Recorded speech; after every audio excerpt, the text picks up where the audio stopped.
Ini mah aminnya setengah, Bu. Calon bidadari surga. Amin. Nah, aminnya jangan ngegas atuh ya, Bu ya. Pakai hati ya, Bu. Bercanda, Bu ya. Baik, kita akan berkenalan ini dengan ibu-ibu yang sudah hadir pada kesempatan kali ini. Silakan yang mau berkenalan. Ya. Ya. Assalamualaikum warahmatullahi wabarakatuh. Waalaikumsalam warahmatullahi wabarakatuh. Izinkan saya untuk memperkenalkan diri. Nama saya Ibu Nunung dari Majelis Taklim Al-Akbar, Kampung Patrol Bale Endah. Kami membawa jamaah 23 orang.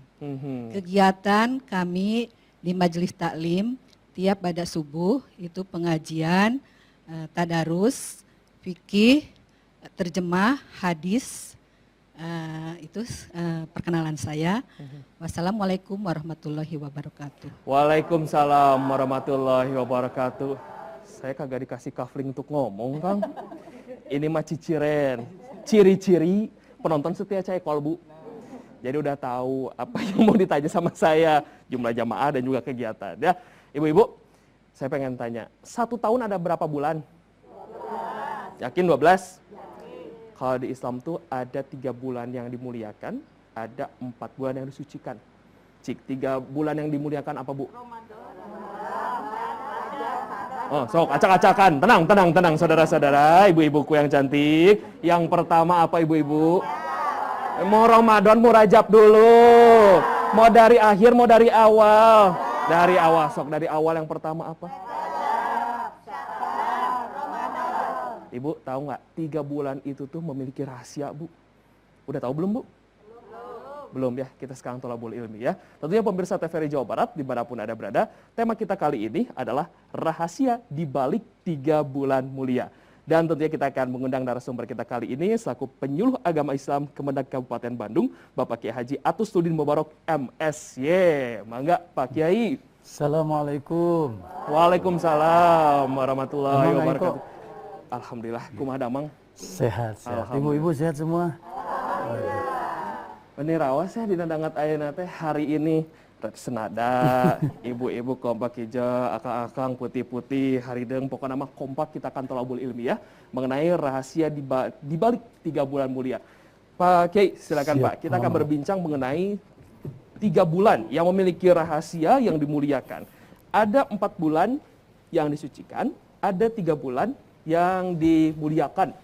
Nah, sekarang kita akan berbincang mengenai rahasia di balik 3 bulan mulia. Nah, tadi ibu-ibu, yang pertama Rajab, yang kedua Sya'ban, yang ketiga Ramadan. Nah, sebenarnya rahasia di balik 3 bulan tersebut apa saja? Pak Kiai, mohon izin. Assalamualaikum warahmatullahi wabarakatuh. Waalaikumsalam warahmatullahi wabarakatuh. Alhamdulillah wassalatu wassalamu ala rasulillah.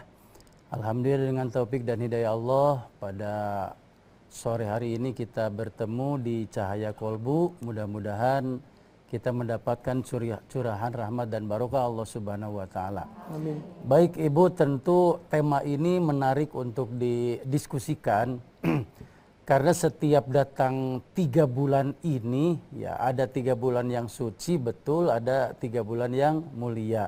Ya, bedanya saja sedikit, kalau persamaannya sama karena di bulan ini memiliki keistimewaan kalau kita berbuat amal baik. Nah, perbedaannya sedikit saja. Bulan suci itu kan atau disebut juga dengan bulan haram, itu kan Rajab, Dzulqa'dah, Dzulhijjah dan Muharram. Itu disebut bulan suci atau bulan haram. Nah, kenapa disebut bulan haram? Karena di bulan itu haram peperangan. Nah, jadi di bulan Rajab, Dzulqa'dah, Dzulhijjah dan Muharram itu Rasul tidak pernah melakukan peperangan. Ya, termasuk ketika misalnya kita di dalam rumah tangga itu harus dihindari yang namanya mujadalah, pertengkaran di 4 bulan itu. Nah, kalau di bulan mulia ini ya tentunya 1 bulan. Kalau yang tadi itu sifatnya tidak paket, tapi kalau bulan mulia ini paket. Ya, maka ibu kan sering berdoa bersama para ustadz, Allahumma barik lana fi Rajaba wa Sa'bana wa baligna. Nah, itu sampai hafal Kang Iko. Karena memang setiap ketemu Rajab pasti. Ibu bulan ini masih diucapkan atau tidak? Ya, karena ini masih bulan Sya'ban. Finalnya nanti di bulan Ramadan. Nah, ada apa sih? Ya, di bulan Rajab saja, Kang Iko ya. Nah, di bulan Rajab ini kan bulan yang membahagiakan sekaligus juga menakutkan. Ya, kenapa disebut membahagiakan? Karena bulan Rajab ini tarjib agung. Nah, jadi rahasia di bulan Rajab ini agung. Ya, di mana agungnya? Ya, karena dimustaq dari kalimat takdim yang berarti agung. Semua amal yang Bapak Ibu lakukan di bulan Rajab ini dilipat gandakan sampai 70 lipat. Nah, tapi harus hati-hati karena di bulan Rajab ada yang sesuatu yang menakutkan. Karena bulan Rajab itu tarjimus syaiton hatta la yaudul mu'min. Bahwa di bulan Rajab setan iblis sengaja mengutus kepada manusia supaya tidak berbuat amal baik, supaya gagal, maka tidak ada seorang umat pun yang selamat dari gangguan iblis di bulan Rajab. Ya, kenapa? Tadi Kang Iko juga sudah menyampaikan ke saya katanya, betul nggak bulan Rajab itu bagaikan menanam? Nah, betul. Ini yang bilang adalah Ibnu Abi Rozab. Beliau salah satu ulama yang luar biasa dari kalangan Imam Hambali. Ya, beliau menyatakan Rajab sahru jar'in, wa Sa'ban sahru sakin, wa Ramadan sahru hisodin. Bulan Rajab untuk menanam, bulan Sa'ban bulan untuk menyiram, bulan Ramadan untuk panen. Jadi ditanam, disiram, dipanen. Menurut Ibu bagus atau tidak? Nah, kadang ada orang yang nggak nanam, nggak nyiram, tapi panen. Ada atau tidak? Ada. Contohnya? Ya, contohnya bangsat. Nah, itu kan bangsat monyet itu nggak pernah nanam, nggak nyiram, tapi panennya ikut-ikutan. Nah, saya tanya ke ibu-ibu, mohon maaf Ibu, kalau Ibu tadarus itu dari bulan Rajab atau ramenya pas Ramadan? Leres pas Ramadan? Berarti tidak nanam, tidak nyiram, langsung panen. Eta naon ngaranna, Bu? Bim salah bim. Nah, jadi makanya ya tema ini sengaja dipilih karena supaya kita ya mudah-mudahan semua bisa panjang umur, bisa sampai lagi ke Rajab tahun depan. Nah, yang kedua kata Ibnu Rajab ini juga nggak kalah penting. Rajab litathiril badan, wa Sa'ban litathiril qalbi, wa Ramadan litathiril ruh. Bulan Rajab itu bulan untuk membersihkan dosa yang berkaitan dengan fisik. Nah, bulan Sa'ban yang berkaitan dengan hati. Bulan Ramadan yang berkaitan dengan ruh. Pamalam yatur jasaduhu pi Rajaba lam yatur qalbuhu pi Sa'bana. Barang siapa yang di bulan Rajab tidak bersih dosa fisiknya, maka tidak akan bersih bulan Sa'ban hatinya. Otomatis bulan Ramadan tidak akan bersih lagi dosa ruhnya. Ya, harapan kita 1 Syawal itu minal aidin wal faizin. Nah, makanya setan Kang itu nyerang habis-habisan. Ya, sampai saya yakin ini belum ada yang rajin tadarus di bulan Sa'ban. Padahal ini untuk menyiram. Leres Ibu? Nah, jadi engkewe nungguan engkewe cenah tadarus tanggal 1 Ramadan. Nah, Ibu pulang dari Cahaya Kolbu langsung niatkan ya supaya apa? Tadarus untuk menyiram amal yang sudah kita lakukan di bulan Rajab, tadarus untuk memperbaiki dosa-dosa yang berhubungan dengan hati. Ya, bahkan satu lagi, ya, Rajab itu karih, Sa'ban kal gim, war Ramadan kal mator. Bulan Rajab itu bagaikan angin, bulan Sa'ban bagaikan gim itu mega mendung, bulan Ramadan bagaikan hujan. Ya, umumnya yang normal datang angin, bergumpal jadi mega, baru turun hujan. Leres Ibu? Nah, ayah te gugur te angin, ujug-ujug hujan. Lagi panas turun hujan, ayah teh ya. Nah, biasanya di Sunda disebat naon eta? Hujan poyan. Ujungna teh hujan poyan.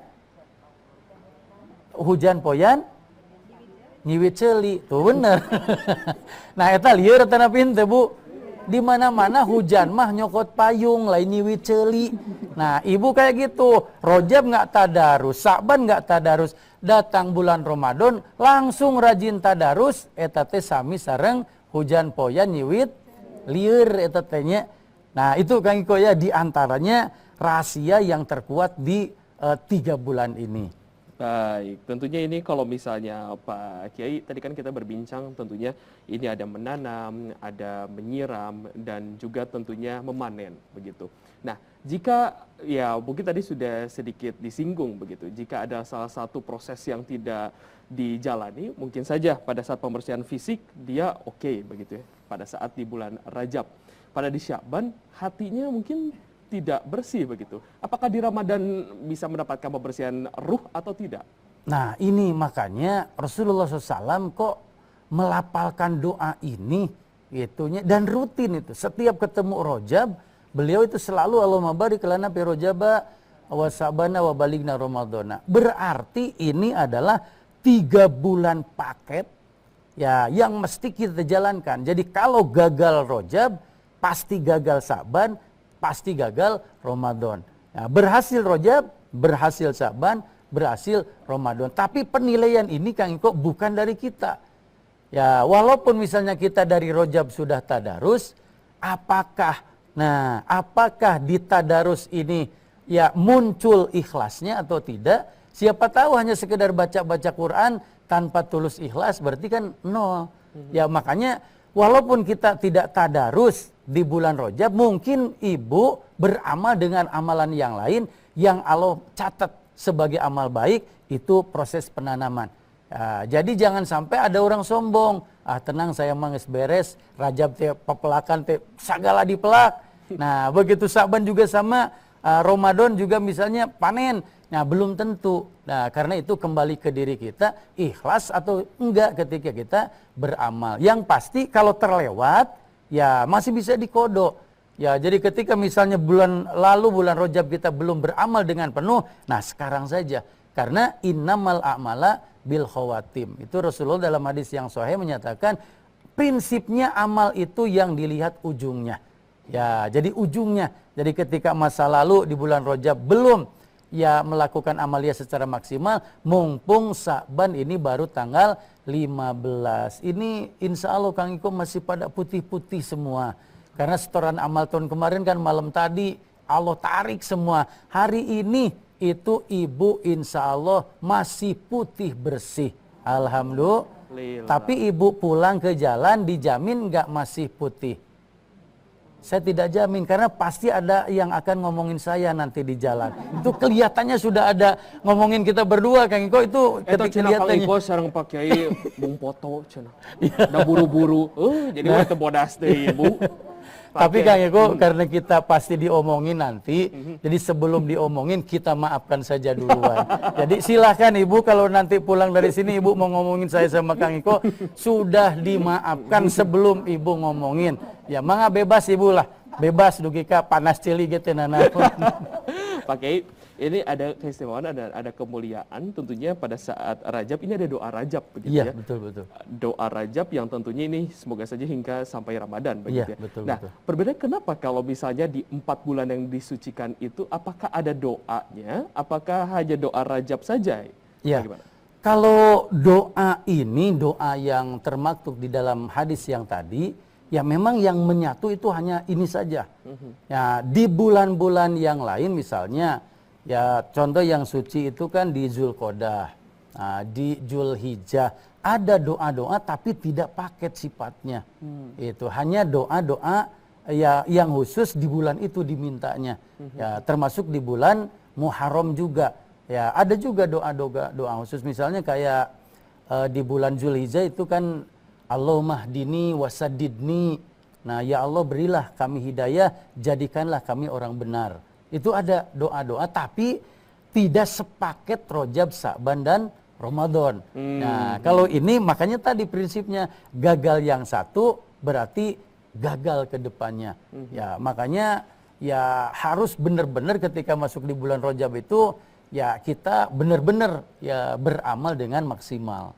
Masya Allah. Jadi saking mulianya begitu ya. Tentunya pemirsa TVRI Jawa Barat, kami akan mengundang Anda untuk telepon interaktif di 540-6677 atau silakan telepon ke 08211. Mohon maaf, maksud kami 0811-2499-299. Silakan ketika nama Anda, spasi asal, spasi pertanyaan Anda. Silakan telepon ke 540-6677 atau silakan SMS atau WhatsApp ke 0811-2499-299. Tentunya jangan kemana-mana, tetap di Cahaya Kolbu. Tenangkan hati.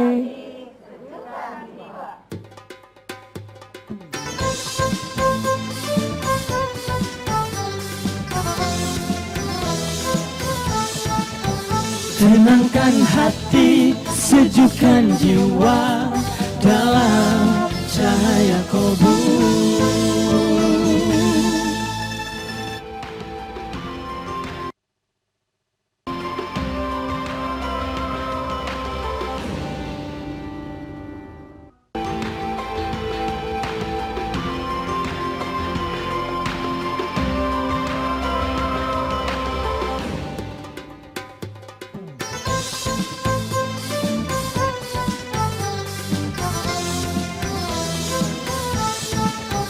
Tenangkan hati, sejukkan jiwa dalam cahaya kolbu. Baik, terima kasih Anda masih bersama kami dalam program Cahaya Kolbu. Tentunya masih mengangkat tema mengenai rahasia di balik 3 bulan mulia. Tentunya kami mengundang Anda untuk telepon interaktif di 540-6677 atau silakan SMS atau WhatsApp ke 0811-2499-299. Silakan ketikkan nama Anda, spasi asal, spasi pertanyaan Anda ya. Sebelum tentunya kita menunggu pemirsa TVRI Jawa Barat dimanapun Anda berada untuk bergabung bersama kami, tentunya saya akan beralih terlebih dahulu kepada Majelis Taklim Al-Akbar Kampung Patrol, Bale Endah Kabupaten Bandung. Silakan Ibu, silakan perkenalkan diri dan pertanyaannya. Bismillahirrahmanirrahim. Assalamualaikum warahmatullahi wabarakatuh. Waalaikumsalam warahmatullahi wabarakatuh. Perkenalkan, nama saya Endang Suprihatin dari Majelis Taklim Al-Akbar. Pak Ustadz, izin bertanya. Silakan. Bagaimana cara kita menyambut bulan suci Ramadan? Dan amalan apa yang harus diperbanyak dalam bulan suci Ramadan? Mungkin itu saja Pak Ustadz. Assalamualaikum warahmatullahi wabarakatuh. Waalaikumsalam warahmatullahi wabarakatuh. Ya, baik, ada sebuah hadis tapi ini memang dipertentangkan antara sahih dan juga doib, Kang Iko. Tetapi karena ini bukan masalah ibadah, sekedar masalah motivasi, tidak apa untuk kita pergunakan. Man fariha biduhuli Ramadan harrama minaniron. Barang siapa yang merasa bahagia akan datangnya bulan Ramadan, maka Allah haramkan untuk masuk ke dalam neraka. Nah, hadis ini memang dipertentangkan antara sahih dan juga doib. Tapi saya tidak ingin masuk ke sana. Hanya berarti sebagai umat Islam, saya tanya ke ibu-ibu, ketika datang bulan Ramadan, ibu kira-kira bahagia atau susah? Nah, walaupun godaannya sangat luar biasa banyak ibu ya. Ya kalau lagi bulan Ramadan, contohnya misalnya, punten kesel mana ti subuh dugi ke asar, sareng 5 menit dari keadaan maghrib. Jujur Bu. Cik punten kesel mana ti subuh dugi ke asar, oge 5 menit dari ke maghrib. Nah itu anehnya di situlah. Jadi menyambut Ramadan itu dengan sukacita. Makanya tadi, ya karena tadi ada keistimewaan di bulan Rajab, Sa'ban itu untuk mencuci hati. Nah berarti ketika kita ingin masuk di bulan Ramadan, cuci hati di bulan Sa'ban itu dengan banyak beramaliyah. Ya ada, nah kalau dikaitkan dengan budaya, ada di budaya Sunda, itu apalagi di kampung Tukang Iko, ketika datang bulan Ramadan itu ada botram. Apa tuh bahasanya tuh? Munggahan. Nah itu tidak ada kalau dilihat dalam sejarah Rasulullah SAW, tidak pernah Rasul melakukan seperti itu. Itu budaya al-adatu muhakkamah. Ya, budaya yang baik bisa menjadi hukum untuk bisa dilaksanakan. Jadi kalau misalnya ibu berziarah, kemudian botra, munggahan, enggak jadi masalah. Tapi ingat, itu tidak ada dalam sunnah Rasulullah. Itu ada di budaya kita. Wabil khusus di budaya di Sunda lah yang ada. Nah, jadi dengan kebahagiaan, dengan penuh sukacita, ya kita sambut bulan Ramadan ini. Tadi proyeksinya dengan amaliyah, ya supaya hati kita suci, datang di Ramadan menjadi luar biasa. Nah, ketika masuk di bulan Ramadan, sebetulnya tidak ada batasan amal. Apapun di bulan Ramadan itu 1000 lipat bahkan lebih. Itu kan, bahkan bagi, ya ada juga yang berdalil tidurnya orang berpuasa itu adalah ibadah. Nah, gitu, itu juga kurang tepat sebetulnya, karena dalam dalilnya itu ada ujungnya. Jadi tidurnya itu jadi ibadah, ba'da qalbuhu hayun bitasbih. Kalau hatinya sudah hidup dengan zikir, baru tidurnya jadi ibadah. Kalau tidurnya males-malesan, ya bukan ibadah. Hanya memang ada 4 yang oleh Rasulullah SAW dititipkan, diwasiatkan. Itu saya baca dalam kitab Al-Ghunyah li Thoriqil Haq. Jadi pastaksiru an arba'i hisolin. Perbanyaklah di bulan Ramadan itu 4 hal. Haslatani tardurobakum. Yang 2 kalau kita kerjakan Allah ridho kepada kita. Nah, yang 2 lagi itu pasti dibutuhkan oleh seluruh manusia. Nah, ketika Rasulullah SAW ditanya apa sih? Yang pertama dan yang kedua yang membuat Allah ridho itu banyak bersahadat, berzikir dengan kalimat la ilaha illallah. Yang kedua wastagfir, ya banyak beristighfar. Jadi ibu, pemirsa Cahaya Kolbu di mana saja berada, kalau Allah ingin ridho, maka perbanyak bersahadah la ilaha illallah, dan yang kedua beristighfar. Nah, yang kedua kata Rasulullah SAW, pasti kalian butuh. Tidak mungkin ada yang tidak butuh. Makanya selalu di bulan Ramadan itu minta masuk surga, minta jauh dari neraka. Makanya kalau dalam tarawih, para kiai itu doanya abadi. Allahumma inna nas'aluka, Allahumma inna nas'alukal jannah, wa na'udzubika min sakhatika wan nar. Itu selalu dibacakan dalam sholat tarawih. Itu, ya Allah, jadikanlah kami yang diridhoi dan bisa masuk surga, dan hindarkanlah dari adab untuk tidak masuk ke dalam neraka. Nah, kalau tadarus Al-Quran, baca sholawat, itu jelas ya. Selain daripada sudah menjadi kebiasaan, itu pasti dilakukan oleh umat muslim. Sholat sunat itu juga pasti, sodakoh juga. Tetapi yang 4 ini harus diprioritaskan. Banyak zikir la ilaha illallah, banyak beristighfar, banyak minta surga, dan banyak minta untuk terhindar dari api neraka. Itu Ibu ya, untuk soal yang Ibu tanyakan. Baik, seperti itu Ibu ya. Ini sudah ada yang bergabung di pesan WhatsApp. Assalamualaikum Pak Ustadz, apakah boleh setelah tarawih dan witirnya melakukan sholat tahajud di sepertiga malam terakhir? Terima kasih. Wassalam dari Sugi di Cililin, Kabupaten Bandung Barat. Ya, baik. Nah, ini yang jadi persoalan. Ada yang berpikir bahwa setelah sholat tarawih itu tidak usah lagi sholat tahajud. Itu ada paham yang seperti itu. Ya, saya berprinsip tidak mau menyalahkan amalia orang lain.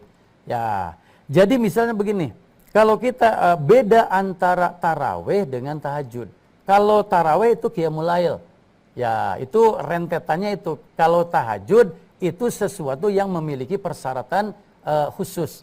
Jadi umpamanya kita sudah sholat tarawih, ya diakhiri dengan sholat witir, bolehkah di malam hari itu melakukan sholat tahajud? Nah, itu boleh. Karena Rasulullah SAW itu pernah melakukan sholat sunat setelah witir langsung. Jadi setelah witir beliau sholat sunat 2 rakaat. Itu pernah dilakukan.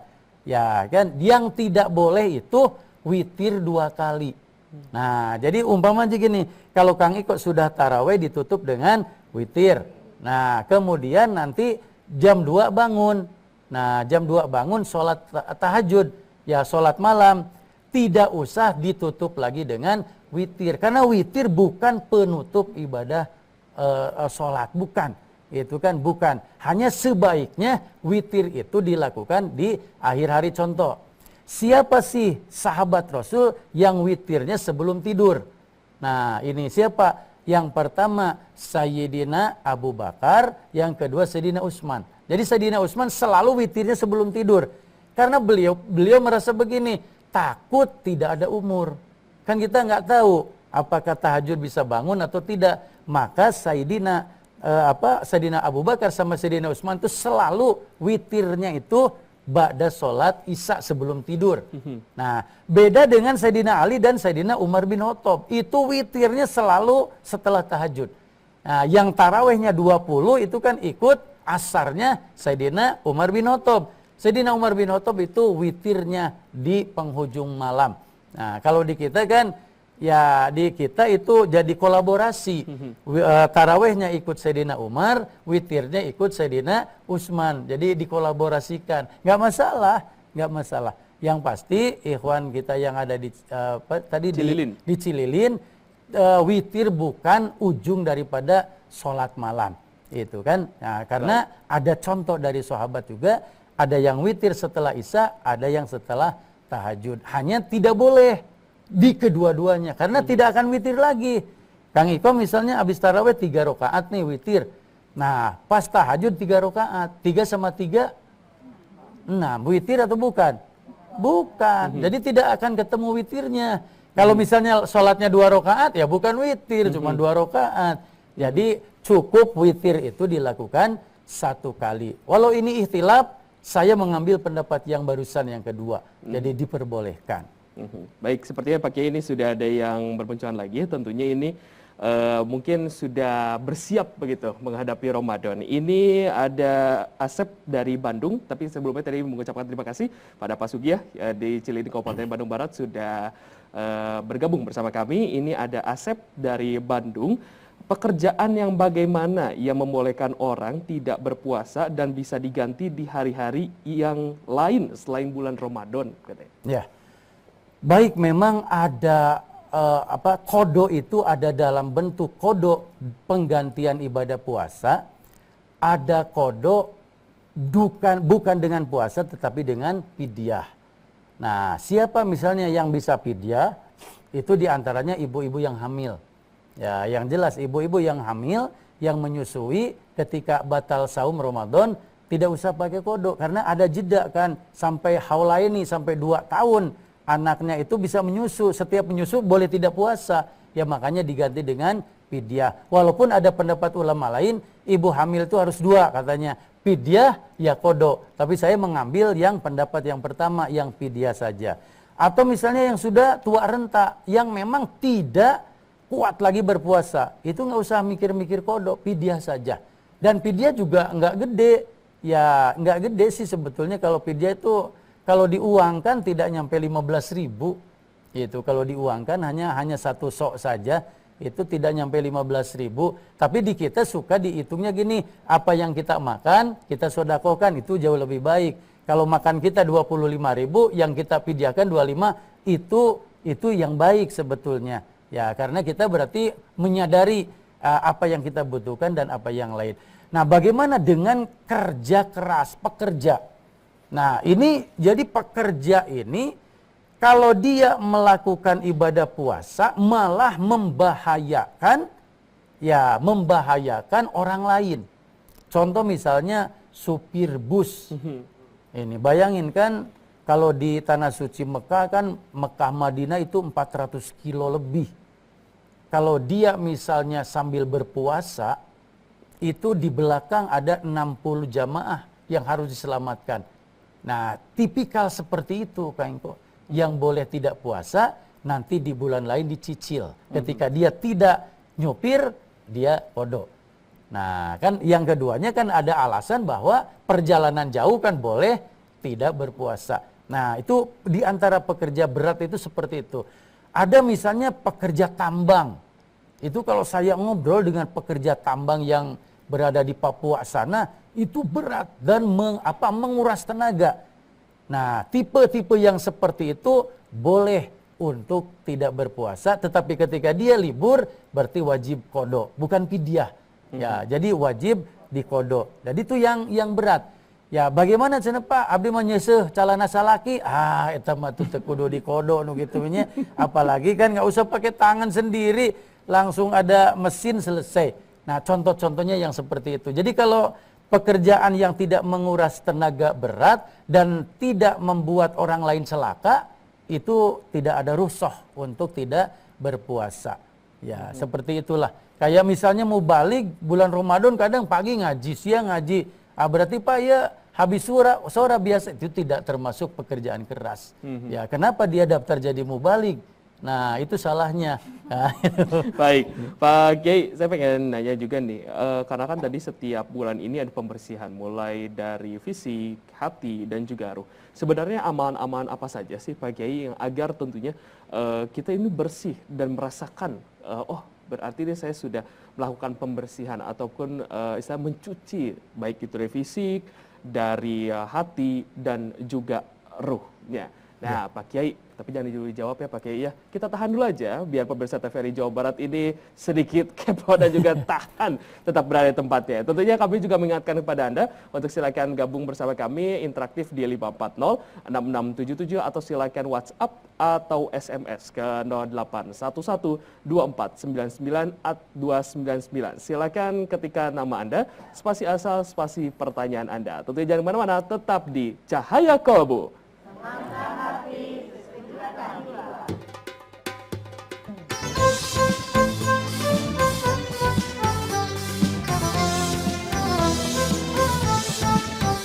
Tenangkan hati, sejukkan jiwa dalam cahaya kolbu.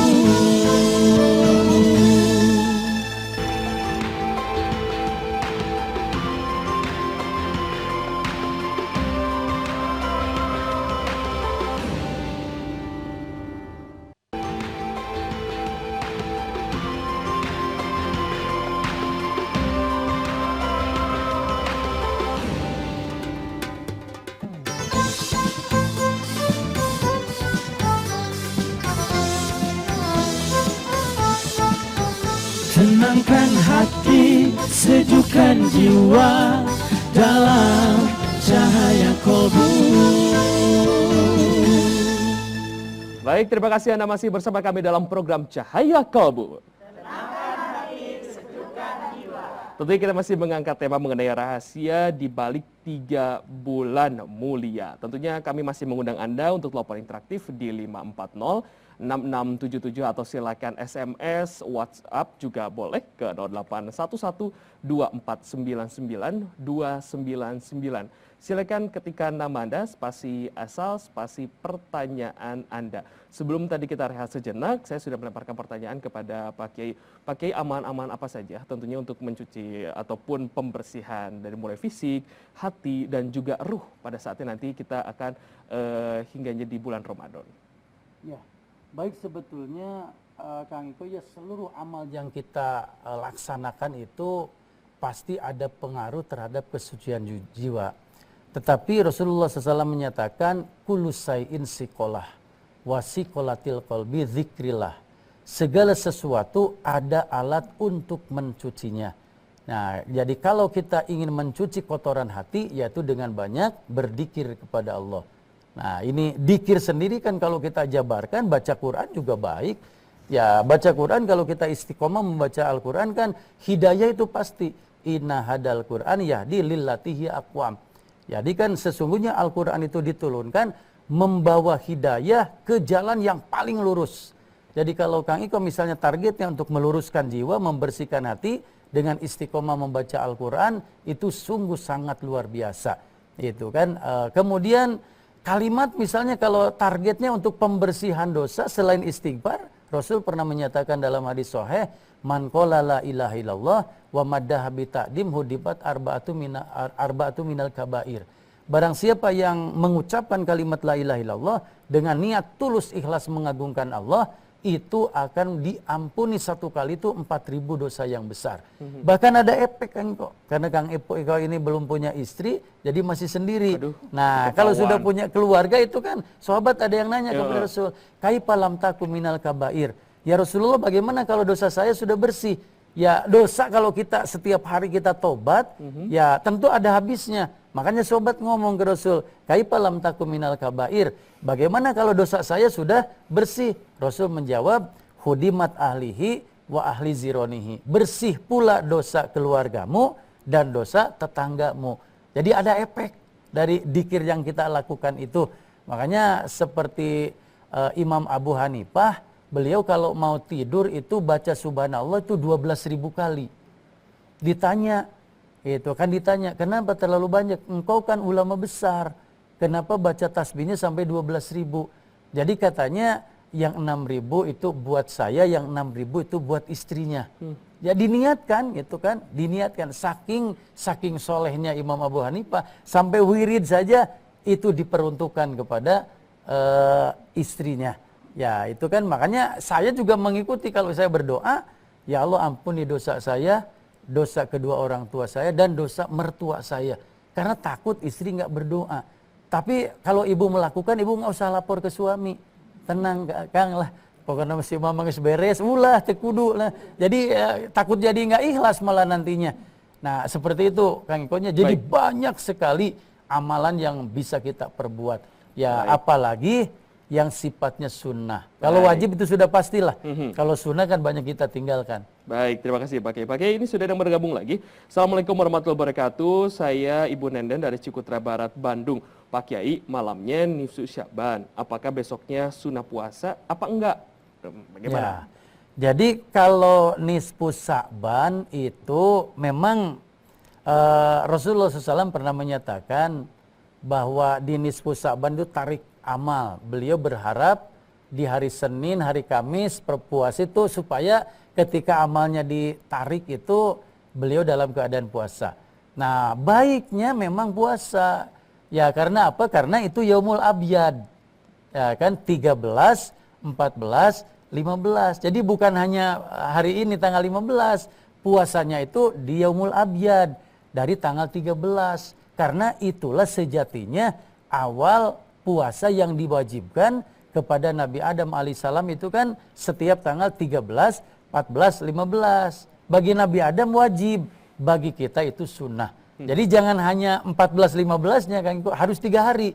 Jadi itu puasa yaumul abyad, ya 13, 14, 15. Kecuali yang terbiasa melakukan saum Daud. Nah, kalau saum Daud pasti tidak akan 3 hari. Pasti kalau 13-nya saum, 14-nya libur, 15-nya saum. Ya gitu Bu Nenden. Seperti itu Bu Nenden yang ada di Cikutra Barat. Kita akan ke Majelis Taklim Al-Akbar Kampung Patrol Balendah Kabupaten Bandung. Silakan ingin bertanya. Mangga. Assalamualaikum warahmatullahi wabarakatuh. Waalaikumsalam warahmatullahi wabarakatuh. Nama saya Ibu Suharsi dari Majelis Taklim Al-Akbar. Pak Ustadz, izin mohon bertanya. Bagaimana apa rahasia yang terkandung dalam bulan Sya'ban?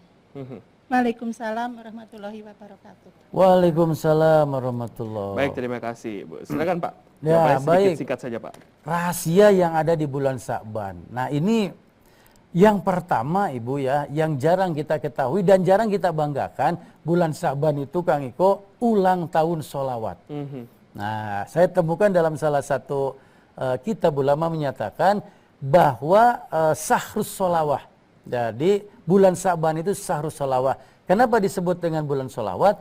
Karena ayat surat Al-Ahzab tentang sholawat, innallaha wa malaikatahu yusholluna ala nabi ya ayyuhalladzina amanu shollu alaihi wasallimu taslima, itu Allah turunkan di bulan Sya'ban di Madinah, termasuk ayat Madinah dan juga termasuk perintah pertama kali adanya sholawat. Makanya bulan Sya'ban itu hari ulang tahun sholawat. Ya kadang kita kalau kelahiran sendiri ingat, kalau kelahiran sholawat nggak pernah diingat-ingat. Padahal mengingat kelahiran sendiri belum tentu ada manfaatnya. Tetapi kalau mengingat sholawat, kemudian sholawatnya dibaca, minimal syafaat itu sudah jelas. Yang kedua nih yang istimewa juga, karena tarfa'ul amal. Semua amal ditarik di bulan Sya'ban, yaitu di malam Lailatul Baro'ah. Ya, kenapa disebut Lailatul Baro'ah? Adalah bagi siapa yang beribadah di malam 15, di malam nisfu Sya'ban itu akan kena Lailatul Baro'ah, malam pembebasan. Jadi semua yang diadab, semua yang misalnya ketetapannya masuk neraka itu Allah bebaskan kalau beribadah. Nah, yang terpenting yang patut kita pahami di dalam surat Di dalam surat Al-Qasas ayat 68 ada firman Allah tentang Sa'ban ini. Wa rabbuka yahluqu may yasha wa yahtar. Nah, bahwa Allah yang menciptakan kita dan Allah yang membuat ranking bagi kita. Contoh misalnya, malaikat ada berapa, Bu? Yang wajib diketahui? Ada hafal semua? Satu malaikat Jibril, dua malaikat ya, 7 malaikat. Nah, ini bisa masuk neraka, Bu. Gara-gara nggak hafal nama malaikat nomor 7. Kade bisingke dicekcok ngetes. Nah, ini wajib. Dari yang 10 ini contoh saja karena waktu kita terbatas. Ternyata tarmin kulisaiin arba'ah wa minal arba'ah wahidah. Allah pilih dari segala sesuatu yang banyak hanya 4 yang terbaik. Dari yang 4 Allah pilih rajanya 1. Dari malaikat yang 10 hanya 4 malaikat yang terbaik. Yang pertama Jibril, kedua Mikail, ketiga Israfil, keempat Ajroil. Maka rajanya malaikat Jibril alaihi salam. Bicara Nabi sama. Ya, dari 25 Nabi yang wajib kita ketahui, 4 Nabi terbaik. Nabi Ibrahim, Nabi Musa, Nabi Isa, Nabi Muhammad SAW. Raja Nabi pasti Nabi Muhammad. Kenapa Rasul jadi rajanya? Mohon maaf, yang 3 punya mukjizat. Tapi untuk dirinya sendiri dan tidak bisa diwariskan kepada orang lain, juga hanya berlaku 1 kali. Ya. Nah, contoh misalnya Nabi Isa bisa menghidupkan orang yang mati. Itu hanya 1 kali dalam sepanjang sejarah. Tidak bisa diulang dan tidak bisa diwariskan. Bahaya kalau diwariskan. Contoh misalnya mukjizat Nabi Isa bisa menghidupkan orang yang mati, diwariskan ke saya. Bahaya kan kok. Bisa jadi di rumah saya ada plang menerima jasa menghidupkan orang mati. Ngabring tah ke rumah. Bahaya. Kira-kira kalau yang sudah mati bangkit kembali, bahaya nggak, Bu? Bahaya. Orang yang hidup saja sekarang kesusahan minyak goreng. Kalau yang mati pada hidup lagi, waduh tambah susah. Ya, pertama susah. Makanya itu yang terakhir, kalau Rasulullah SAW sebagai raja, mukjizatnya berlaku untuk beliau, berlaku untuk kita, tidak ada batas waktu. Karena mukjizatnya Al-Quran. Baik, terima kasih Pak Kiai. Ada satu pertanyaan lagi? Silakan. Sip, silakan Bu. Dipercepat saja. Boleh dimasukkan mikrofon yang dalam face shield. Assalamualaikum warahmatullahi wabarakatuh. Waalaikumsalam. Nama saya Ibu Yeti dari Majelis Taklim Al-Akbar, Kampung Patrol, Bale Endah, Bandung. Saya izin bertanya Pak Ustadz. Silakan. Bagaimana caranya setan menggoda manusia? Mungkin segitu aja. Terima kasih. Wassalamualaikum warahmatullahi wabarakatuh. Waalaikumsalam warahmatullahi wabarakatuh. Mungkin bagaimana cara menggodanya manusia dan kita saja. Ya, silakan Pak. Ya, singkat saja. Surat Al-A'raf ayat 16-17. Itu Ibu nanti di rumah dibaca kembali. Ya, qala fabima aghwaytani la'aqudana lahum siratal mustaqim. Setelah iblis diusir oleh Allah, dia ngomong, saya berjanji akan menggoda manusia supaya tergelincir imannya. Bagaimana caranya? Di ayat selanjutnya, tsumma la'atiyanahum min baini aidihim wa min khalfihim wa an aymanihim wa an samailihim. Aku akan goda dari depan, dari belakang, kanan dan kiri. Dari belakang urusan ngenteng-ngenteng berbuat dosa. Dari sini urusan dunia, dari sini urusan kesenangan, dari sini senang dipuji. Itu caranya setan menggoda kita. Eta Bu, hati-hati ya, kanan kiri depan belakang atas bawah pokoknya mah bazikir wehnya. Hati-hati weh, kanan kiri depan belakang atas bawah. Baik, pemirsa TVRI Jawa Barat yang mana-mana tetap dalam program Cahaya Kolbu. Tenangkan hati, sejukkan jiwa.